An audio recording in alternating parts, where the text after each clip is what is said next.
Le livre de Soi, chapitre 9, ça va être beaucoup plus court que les autres, et donc allons-y. On commence avec en anglais on appelle ça un cold start, je ne sais pas s'il y a un équivalent en français, mais c'est très efficace dans ce cas-ci. Donc on commence l'histoire alors que, c'est-à-dire on commence la scène et on commence le chapitre avec euh, une, euh, une scène qui est déjà commencée en quelque sorte. Donc on nous dit, les lumières du village ressemblaient à un semis de lucioles. Nous y voici enfin, dit le visage de l'ours. Mais nous ne sommes pas au bout de nos peines pour autant. Beaucoup de sang coulera, il y aura beaucoup de morts inutiles. Mais je tiendrai parole, soit. Un hetman qui ne tient pas sa parole ne vaut plus la corde pour le pendre. Et donc ici, on voit tout de suite que on entre dans le vif du sujet. Il y a de l'action qui est annoncée. Et puis, c'est ça, on n'est plus dans la même situation que dans le chapitre dernier qui était, on retrouvait nos personnages alors qu'ils étaient dans la citadelle, pas la citadelle, mais plutôt l'espèce de campement des gens de Faraway. Et donc, ici, on n'y est plus.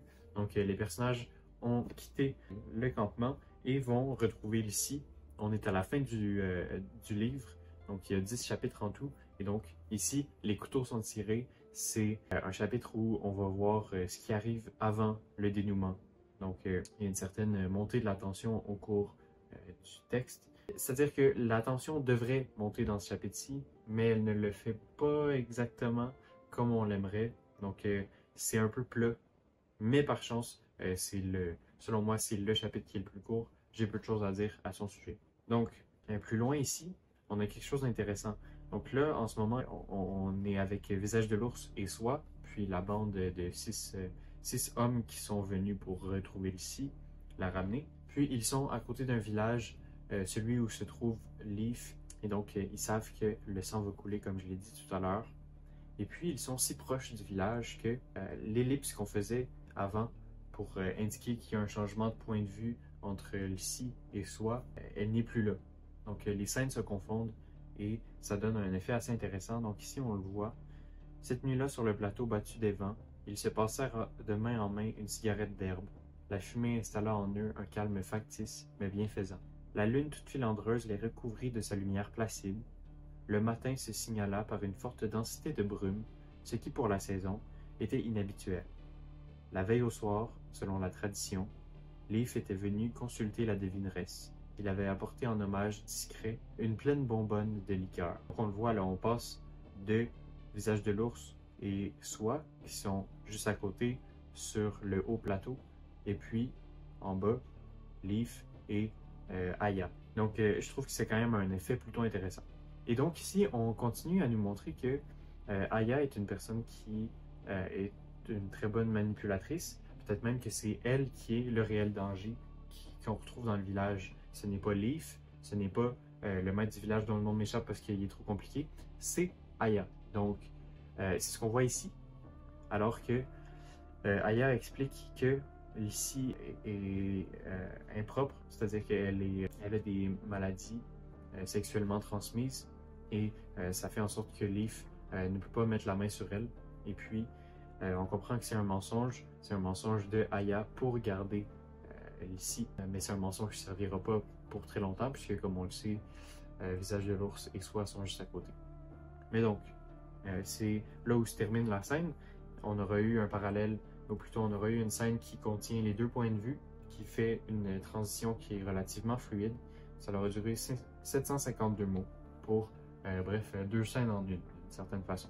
Le soleil brumeux estompait les allées et venues des villageois. Un peu de pluie tomba vers le milieu de la matinée, ondée brutale qui fit des rues boueuses, mais qui sécha rapidement, cédant la place à une poussière obstinée, brassée par le vent. Donc encore une fois, on nous parle de la météo pour introduire une scène. C'est vraiment pas la première fois dans le livre. J'avais jamais commenté à ce sujet, mais là vraiment ça commence à se répéter, puis on le remarque. C'est très visible que c'est un peu un mécanisme inconscient que Daniel Wather de commencer ses chapitres, commencer ses scènes en parlant de la température. C'est un petit peu gênant. C'est pas tout à fait la façon de faire. Puis s'il y avait eu un travail de réécriture un peu plus important, notamment fait par la maison d'édition qui est Fleuve Noir, ça aurait été un peu mieux. Mais comme on le sait, Fleuve Noir, c'est pas vraiment la maison d'édition qui a tendance à retravailler des textes tant que ça.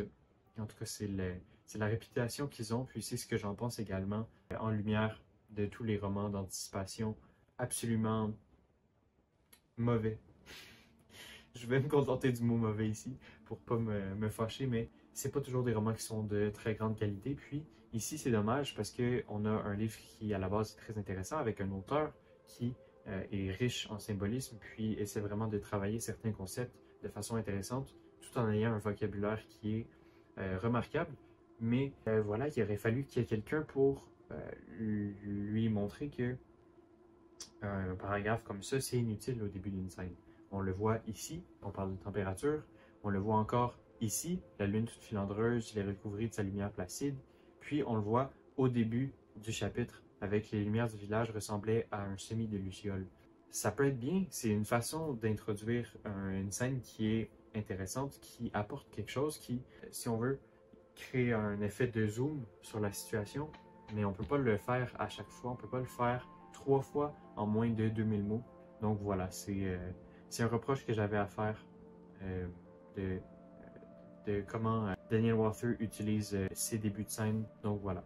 Ici, on est encore avec Aya ici. Tu es douce ici, et bien peu faite pour vivre dans ces régions. Mais là-bas, dans ta citadelle, tu n'étais pas heureuse non plus, n'est-ce pas? Et donc ici, c'est Aya qui parle, qui essaye encore de contrôler Lucie. On l'a déjà vu, on le comprend. Voilà. Sur la place, le vent était plus fort que partout ailleurs dans le village. On parle encore de météo. Il faisait tournoyer les plumes multicolores qui ornaient la hutte de Père Gilcan. Père Gilcan qui est justement le maître du village d'une certaine façon, qui est particulièrement incompétent, comme on va le voir. Puis ici, je veux juste le dire, là, parfois ça permet de créer une ambiance de façon intéressante. Parler de la température, notamment ici, le vent qui est plus fort, ça annonce la tension qui va arriver avec Soi et Visage de l'ours qui vont entrer dans la citadelle. Ben, pas dans la citadelle, mais plutôt dans cette espèce de camp retranché-là dans lequel se trouve le village. Mais donc, on reprend encore ici le sujet de la température. Les nuages traînaient bas, boursouflés comme des ventres de femmes enceintes. Sans doute allait-il pleuvoir une nouvelle fois, et la boue viendrait-elle engorger les ruelles et les avenues, si bien qu'on deviendrait neurasthénique. Ici, drôle d'utilisation du mot neurasthénique, mais bon, vu le vocabulaire colorié de Daniel Walther, je peux comprendre d'où ça sort. On montre que quelque chose va éclater. C'est une préfiguration de l'arrivée de Soi, comme je l'avais dit. Ici, on parle de tension. Ici, on parle des nuages qui sont sur le bord d'éclater comme des ventres de femmes enceintes. Clairement, il y a quelque chose qui va éclater. Il y a juste ce dénouement-là, cette explosion d'action qui va mener au dénouement de l'histoire. Et donc ici, on retrouve Leaf, Pargilcan et Aya qui sont tous ensemble réunis alors que ils apprennent que Visage de l'ours et Soi sont à leur porte. Il y a un groupe de 6 hommes qui sont prêts à attaquer la citadelle et qui invoquent une loi dont il était question précédemment. Je ne sais pas si je l'avais abordé, mais la loi de la steppe, qui est encore un principe assez flou, mais on va le développer tout à l'heure. Il y a tout si on veut, une aura qui est créée autour de ce principe-là. On comprend que c'est inviolable, même pour des crapules comme les Pargilcan et comme les Leaf. Et donc, Pargilcan hésite à accepter la requête justement de la loi de la steppe qui est invoquée par Visage de l'ours qui est encore à l'entrée de la citadelle. Ça finit par accepter et Leaf dit « les couteaux sont tirés », qui est une expression encore très intéressante qui montre une fois de plus que le réalisme de l'histoire, ou du moins sa vraisemblance, est exprimé par le biais du langage. C'est par le langage que passe l'aspect un peu plus vraisemblable et c'est par la narration que passe l'aspect plus onirique qu'on retrouve dans de nombreux chapitres et dont j'ai parlé précédemment à de nombreuses reprises. Et enfin, on finit cette scène de 1022 mots avec « À moi » s'écria Leaf. Pargilcan a trahi les lois de l'hospitalité. Il laisse entrer dans le camp des étrangers des hommes de la plaine et de la forêt, des tueurs qui ont pactisé avec les démons de la nuit. Mais des trompes et des tambours résonnèrent, lui coupant la parole. Ce qui finit la scène, de façon plutôt acceptable. Des tueurs qui ont pactisé avec les démons de la nuit. Ici, c'est Leaf qui dit ça, et c'est très surprenant, parce que l'appel à la superstition pour contrôler, c'est un thème qui est récurrent dans l'histoire, mais d'habitude, c'est utilisé par des personnages qui ne sont pas naïfs. Puis c'est logique parce que, justement, l'utilisation de la religion, notamment dans la citadelle, est utilisé comme un moyen de contrôler, sauf que si tout le monde est au courant du fonctionnement du contrôle des gens par la superstition puis par les religions, si tout le monde est conscient de cette réalité-là, l'effet n'existe plus. Les gens sortent du joug de la religion et bref, ça n'aurait pas d'effet, sauf que là, quelqu'un d'aussi naïf et quelqu'un d'aussi quelconque que Leaf est capable d'utiliser la superstition à son profit, selon moi, c'est un réflexe qui est un peu plus moderne. Je pense que c'est pas tout à fait réaliste de mettre ces mots-là dans la bouche de Leaf. Après, peut-être que j'ai tort, j'ai jamais vécu au Moyen-Âge, donc c'est ça, avant les Lumières, peut-être que c'était pas différent. Peut-être que les gens inconsciemment utilisaient aussi la superstition pour contrôler, mais ça m'étonnerait. Donc, selon moi, c'est d'une certaine façon, c'est réaliste. En tout cas, ça m'a fait accrocher dans le texte. Les 6 cavaliers se tenaient immobiles au pied de la haute enceinte de troncs d'arbres et pointés. Sur le chemin de ronde, où le vent faisait claquer les emblèmes barbares, on parle encore de température et de météo, des archers les observaient attentivement, les yeux clignés. La loi de la steppe n'est pas une loi écrite, avait dit le hetman, mais même un égorgeur n'oserait l'enfreindre, la transgresser ouvertement. Quoi qu'il puisse en penser, je te dis que nous allons entrer dans ce village et que nous y ferons ce que nous sommes venus faire. Et ici, il faut comprendre que tout à l'heure, le hetman avait dit que du sang allait être versé, et donc, clairement, des intentions malhonnêtes par rapport aux gens du camp retranché. Ça porte à confusion parce que comment fonctionne la loi de la steppe exactement? C'est pas encore dit explicitement ce qu'est la loi de la steppe, mais on en comprend que ça leur permettrait d'entrer dans le camp retranché comme ils le veulent. Auquel cas, à quoi sert un camp retranché si tout le monde peut y entrer en évoquant la loi de la steppe? Pour moi, c'est pas clair encore.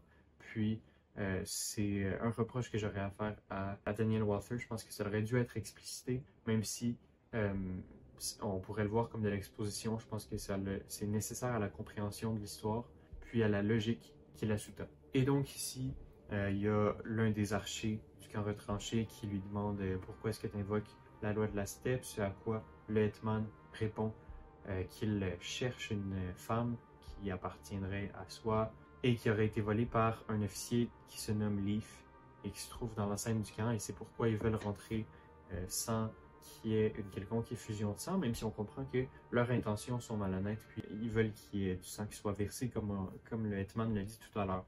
Mais donc, l'archer justement lui demande « Aussi vais-je te prier d'entrer dans notre village, mais auparavant, tu dois me donner ta parole que tu ne te serviras pas de tes armes redoutables contre ceux de la tribu. » Ce à quoi Visage de l'Ours répond « Tu as ma parole, que la lèpre dévore mes chairs si je mens. » Et donc, juste parce qu'il a juré comme ça, on accepte de faire entrer 6 hommes avec des armes qui sont réputées pour être dangereuses.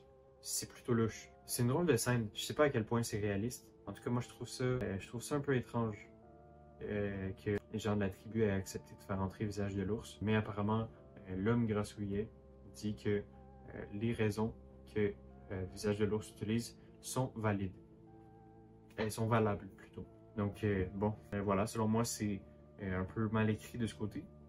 Pas très vraisemblable, mais il va falloir l'accepter. Et donc, ici, Visage de l'Ours et ses compagnons, dont soit entrent dans la citadelle, arrivent pour voir Parjilkan qui est complètement sous. Puis, il y a cet échange qui clôt le chapitre. La loi de la steppe est avec toi. Parjilkan rota discrètement. Quand réclameras-tu ton droit? Tout de suite. Et là, tout de suite, c'est Visage de l'Ours qui parle. Qu'il en soit fait selon ta volonté. Et Parjilkan rota une seconde fois. Aigre. Donc, on comprend que Parjilkan est un peu négligent, ce qui peut expliquer pourquoi Visage de l'Ours et ses compagnons ont été acceptés dans la citadelle, dans le camp retranché, excusez-moi. Et c'est comme ça que se termine le chapitre 9, sans qu'il y ait eu vraiment d'action, sans qu'il y ait vraiment eu de développement dans quoi que ce soit, à part qu'ils arrivent au camp retranché, ils sont acceptés à l'intérieur, et là ils vont faire face à Leaf probablement, peut-être même Aya, qui va tenter une dernière manigance, c'est possible. Mais donc, il s'est pas passé grand-chose dans le chapitre 9, puis je trouve que c'est dommage. Je pense que le chapitre aurait dû continuer vers plus d'action, ou bien il aurait dû ne pas exister tout simplement. Dans tous les cas, je suis un peu déçu. Et puis, c'est qui clôt de 805 mots puis ce chapitre de 2500 mots, si je ne me trompe pas, autour de ça. Et donc voilà, je vous remercie d'avoir écouté. Il reste une vidéo que je vais faire pour le chapitre 10 qui, je l'espère, va être un peu plus intéressante avec une analyse un peu plus étoffée que dans ce chapitre-ci. Puis, au final, je vais faire une vidéo critique, une rétrospective de l'imaginaire sur l'ensemble du roman. J'espère que vous allez écouter ces vidéos-là, puis je vous remercie d'avoir écouté celle-ci. Alors voilà, merci beaucoup.